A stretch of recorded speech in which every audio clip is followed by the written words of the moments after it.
Começa agora o Jornal da Cultura com William Correia. Boa noite. Polícia Federal indicia Marcelo Odebrecht e mais 7 pessoas ligadas à empreiteira por crimes de lavagem de dinheiro e corrupção. E a Justiça condena 3 executivos da Camargo Correia a penas de até 15 anos de prisão. E veja também os seguintes assuntos. Governo reúne conselho para avaliar crise com Eduardo Cunha e promete trabalhar por harmonia com o Congresso. Nós vamos começar o segundo semestre estendendo a bandeira da paz. CPI do BNDES coloca em xeque a suspeita de tráfico de influência do ex-presidente Lula em obras de empreiteiras brasileiras no exterior. Fraudes na venda de carteiras de habilitação mostra que pouca coisa mudou na formação de novos motoristas. Esse sinal, a senhora sabe o que significa? Não sei, não lembro. Previsão de inflação deste ano se aproxima dos 10%. Depois de 5 décadas, Estados Unidos e Cuba reabrem as embaixadas. Chuva de dinheiro falso atinge o presidente da FIFA, Joseph Blatter, na reunião do comitê que marcou novas eleições para fevereiro. Noite de gala na Sala São Paulo, com a gravação do programa que marca os 10 anos do Senhor Brasil na TV Cultura. E na bancada estão o advogado e ex-deputado federal Ayrton Soares e o historiador Marco Antônio Villa. Participe com perguntas aos nossos comentaristas através do WhatsApp. O número está aí na sua tela, não se esqueça de se identificar. E também pelo Twitter e Facebook do Jornal da Cultura. A Polícia Federal indiciou os presidentes da Odebrecht e da Andrade Gutierrez por corrupção na Petrobras. E o juiz Sérgio Moro condenou os primeiros empreiteiros na Operação Lava Jato. 3 ex-executivos da Camargo Correia, que estavam afastados desde novembro de 2014 e já tinham sido demitidos, foram condenados por corrupção, lavagem de dinheiro e atuação em organização criminosa. Dalton Avancini, ex-presidente, e Eduardo Leite, ex-vice-presidente da construtora, foram sentenciados a 15 anos e 10 meses de prisão. Ambos fizeram acordo de delação premiada e, por enquanto, estão em regime domiciliar. João Ricardo Auler, ex-presidente do Conselho de Administração, foi condenado a 9 anos e 6 meses. Ele não fez acordo de delação premiada e a prisão domiciliar foi revogada. Os 3 podem recorrer. Na sentença, o juiz diz que a Camargo Correia pagou 50 milhões de reais à diretoria de abastecimento da estatal para conseguir os contratos da refinaria de Getúlio Vargas, no Paraná, e de Abreu e Lima, em Pernambuco. O valor equivale a 1% das obras e deve ser ressarcido pelos condenados. No mesmo processo, o doleiro Alberto Youssef foi condenado a 8 anos e 4 meses. E o ex-diretor de abastecimento da Petrobras, Paulo Roberto Costa, foi sentenciado a 12 anos. Como os dois fizeram um acordo de delação premiada, devem ficar menos tempo em regime fechado. Num inquérito diferente sobre desvios na Petrobras, a Polícia Federal indiciou Marcelo Odebrecht, presidente da Odebrecht, e Otávio Marques de Azevedo, presidente da Andrade Gutierrez, por corrupção ativa, lavagem de dinheiro e fraude em licitação. Outras 15 pessoas também foram indiciadas. O Ministério Público tem 5 dias para analisar o relatório e decidir se oferece a denúncia. Se isso acontecer e o juiz Sérgio Moro acatar, os indiciados se tornarão réus. A construtora Camargo Correia afirma que está à disposição das autoridades e que tem se esforçado para identificar e sanar irregularidades. O advogado de Dalton Avancini está no exterior e não foi localizado. Os advogados de Eduardo Hermelino Leite e João Ricardo Auler também foram procurados, mas não retornaram o contato. Marco Antônio Villa, boa noite, Marco Antônio Villa. Essas condenações dos executivos da Camargo Correia, você acha que vai servir como uma pressão para novas delações na Lava Jato? Com toda a certeza do mundo tal. Ou seja, se as primeiras delações, elas tiveram uma relação com as condenações lá do mensalão, o que aconteceu, quer dizer, a penalização foi duríssima sobre o núcleo publicitário, sobre o núcleo financeiro e leve sobre o núcleo político. Isso ficou claro, por isso que começaram a surgir as primeiras delações premiadas, tal, no sentido de que os políticos acabam se livrando e quem paga são os outros tal, envolvidos nesse grande escândalo de corrupção, o maior da história do Brasil, e eu não conheço nenhum da história da humanidade da magnitude do Petrolão. Tal. Então, é o início de um processo, as condenações estão ocorrendo. É bom lembrar que não são as primeiras, muitas vezes você tem o réu vários processos, né? Quer dizer, você tem uma condenação muitas vezes a 12 anos, depois vai ter outra condenação, evidentemente que nós sabemos que é um limite de pena no Brasil, de cumprimento de pena que são 30 anos, etc. tal, isso evidentemente isso é sabido, porém, isso vai aprofundar. Acho que o trabalho feito no Paraná até agora, e não houve até o momento nenhum deslize, porque senão isso certamente já nessa esfera ainda, da primeira instância, já teria anulado algum processo, alguma coisa. E vai avançando. E teremos novas delações premiadas. Renato Duque, tudo indica que é um homem de José Dirceu, e aí a coisa estoura ainda mais. Como eu disse há 2 meses atrás, o Ricardo Pessoa era o homem-bomba, claro que então já estão dizendo que o Renato Duque é o próximo delação premiada, além do glorioso Fernando Baiano, tal, muito vinculado ao PMDB. A tendência é continuar os escândalos. É ruim quando a gente sabe, a gente fica indignado, claro, porque é tanta coisa que precisa ser feita no país e tanto roubo, mas é muito bom que nós saibamos isso tudo, que haja as condenações e que esses furos que existem na administração pública sejam finalmente tapados, e nós não podemos sempre repetir, porque a história, infelizmente, no Brasil, em relação à corrupção, ela sempre se repete, e sempre como tragédia. Ayrton Soares, boa noite. Boa noite, William. Boa noite. Você acha também que o fantasma do Marcos Valério ronda quem não prestou ainda ou quem não fez o acordo de delação premiada? Olha, eu acho que depende de pressões e contrapressões que esses cidadãos que estão detidos estão sendo submetidos. No caso do Paulo Alberto Cunha Costa, a pressão maior teria sido da família, não é? Que aí, quando viu que filha e genro pudessem ser envolvidas, resolveu, então, delatar. Há vários fatores que podem estimular a delação. Mas eu queria me fixar nas razões onde se fundamentaram a condenação. Corrupção ativa, com a diferença. Corrupção ativa é quem corrompe, porque o outro funcionário é o corrompido, então é corrupção passiva. Então é corrupção ativa, corromperam. Para corromper, lavaram dinheiro, pegaram dinheiro sujo e utilizaram para corrupção. E ainda, o que é mais importante, a fraude às licitações. Essas fraudes às licitações é que geraram os grandes negócios que essas empreiteiras tiveram na Petrobras, superfaturando serviços e mão de obra, olha, de uma maneira brutal, 10 vezes mais, 50 vezes mais o custo de uma obra, não é? Então, esses exemplos de condenação por quem faz isso, eu espero que sirva para aqueles lá no municípiozinho, ou no Estado, ou na União, estejam pensando em fraudar a licitação. Tanto corruptores como corruptos. Tanto empresários como funcionários públicos ou políticos que se inserem nesse meio. Então, isso que eu espero que seja de intimidação. As outras condenações que também foram derivadas de delatores, o próprio Youssef, no caso do Banestado, condenou muita gente. Mas parece que isso não significou nada. O Satyagraha condenou, mas depois chegou no STJ, arrumaram lá umas imperfeições, coisas, pena em ovo, pelo em ovo. Pelo em ovo. Pelo em ovo, né? Para anular. Quer dizer, foi anulado um processo porque a Polícia Federal deixou intervir na investigação um representante da ABIN, que é uma agência brasileira de investigações. E, de repente, anulou tudo, né? Isso não pode acontecer. Por isso, espero que o juiz tenha toda a cautela, espero que, mais uma vez digo, que a Polícia Federal tenha agido dentro dos rigores todos, para não deixar uma brecha para esse pessoal ocupar. Então, vamos aqui. Pelo Twitter, o Marcos Flávio Riber, ele está dizendo aqui, vamos torcer para que a justiça brasileira consiga ir avante com todo esse imbróglio que essas delações avancem. O Denis Cruz aqui, Vila, está perguntando, o recesso no Congresso salvou o governo pelo gongo? Não.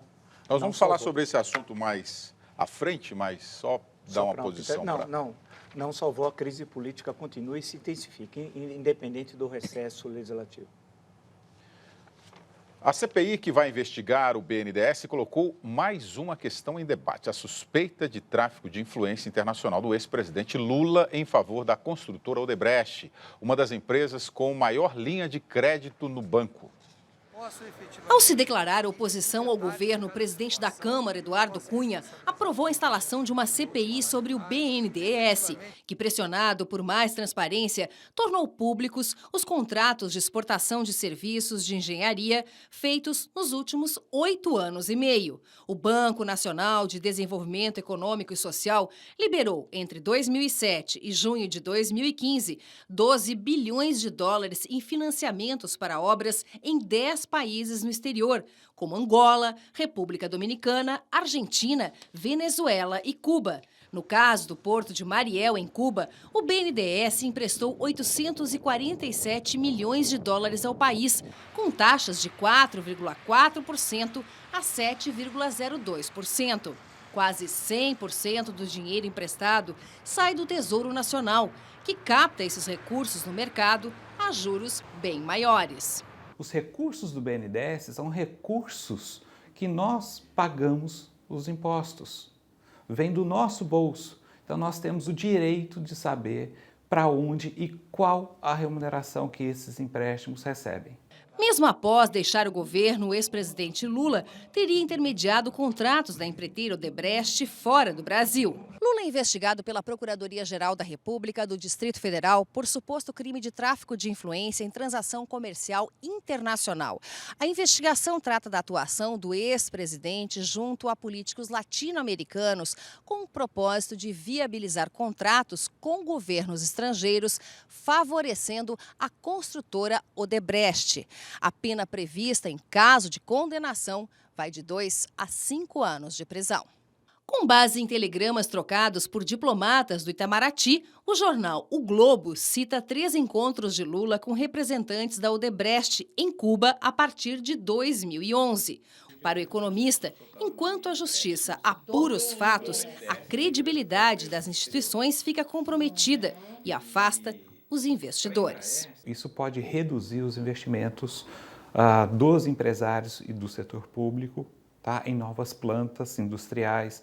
E isso faz com que a economia, no período seguinte, possa ter um efeito de recessão ainda maior. Em nota, a Odebrecht informou que o ex-presidente Lula foi convidado pela empresa para apenas fazer palestras e negou ter usado os serviços dele para obter contratos. O ex-presidente Lula, por meio de sua assessoria, negou que tenha recebido de qualquer empresa para dar consultoria, fazer lobby ou tráfico de influência. Informou que sua defesa pediu a nulidade do inquérito junto ao Ministério Público. A Procuradoria do Distrito Federal disse que o inquérito foi aberto e corre dentro dos critérios e prazos previstos em lei. O BNDES informou que acompanha com tranquilidade as notícias sobre a CPI e que vai atender às demandas dos parlamentares. Ayrton, sobre esse inquérito, na verdade é uma investigação feita pela Procuradoria do Distrito Federal, não é isso? É um chamado procedimento investigatório criminal. Sob sigilo, é isso? Não, mesmo porque nessa primeira investida do Ministério Público, ele pede... Na verdade, ele pede que a Procuradoria-Geral autorize que seja requisitado dos inquéritos do Lava Jato tudo aquilo que se relacionar com a figura do ex-presidente Luiz Inácio Lula da Silva, ou seu instituto, ou sua outra empresa de comunicação, me esqueci o nome agora. Então, o que eles estão querendo é tirar do Lava Jato tudo aquilo que possa incriminar o presidente Lula. Vamos lembrar que quando instado a falar sobre essa investigação sobre o Lula, o juiz Moro, ele disse, olha, nós não estamos investigando o ex-presidente. Isso aí em todos os jornais. E, de fato, nós estamos investigando outras coisas. Mas, se nessas investigações surgiram fatos que podem servir para que esse Ministério Público que requisitou prova emprestada, vou chamar assim, do outro processo, que possibilite oferecer uma acusação formal. Primeiro instaura-se o inquérito, depois, então, do inquérito é que virá o resultado desse inquérito. Pode chegar a uma conclusão pedindo ou não indiciamento do ex-presidente Lula. Pedido o indiciamento, poderá, então, ser ou não indiciado. Se for indiciado, cabe ao Ministério Público formular a acusação. Essa acusação caberá ao juiz decidir se recebe ou não. Se o juiz receber, prossegue-se o processo. Normal. Eu acho que isso é muito bom. Muito bom. Porque, como diz o presidente Lula através do Instituto, não tenho nada a esconder. Como diz a empreiteira, fizemos tudo legal. E o BNDES diz que está aberto a todas as informações que foram solicitadas. Estamos num regime normal, uma investigação normal, não é? Que pega o presidente Lula aqui, nessa preliminar, está pegando o presidente da Câmara ali, está pegando o presidente do Senado ali, está pegando o governador de Minas Gerais ali. Isso é um processo de investigação. Isso é atividade de polícia. Não se pode misturar isso com a vida política do país. Esse é o grande equívoco. Na medida que se confunde a investigação criminal com a vida política do país, com os interesses nacionais, a coisa fica muito difícil. Vila. Lembrando, primeiro, como eu sempre disse aqui, em 5 anos, o presidente Lula mente. Ele mente. Ele é o réu oculto do Mensalão e o chefe do Petrolão. Quem está dizendo sou eu, Marco Antônio Villa. Ele mente. Ele organizou todo o esquema de corrupção. Ele é o chefe da quadrilha. Tem de dizer, não adianta tergiversar. E a política tem de entrar no processo, porque nós só chegamos a essa situação porque tivemos um presidente como ele. Se nós não tivéssemos um presidente como ele, nós não teríamos o Mensalão e nem o Petrolão.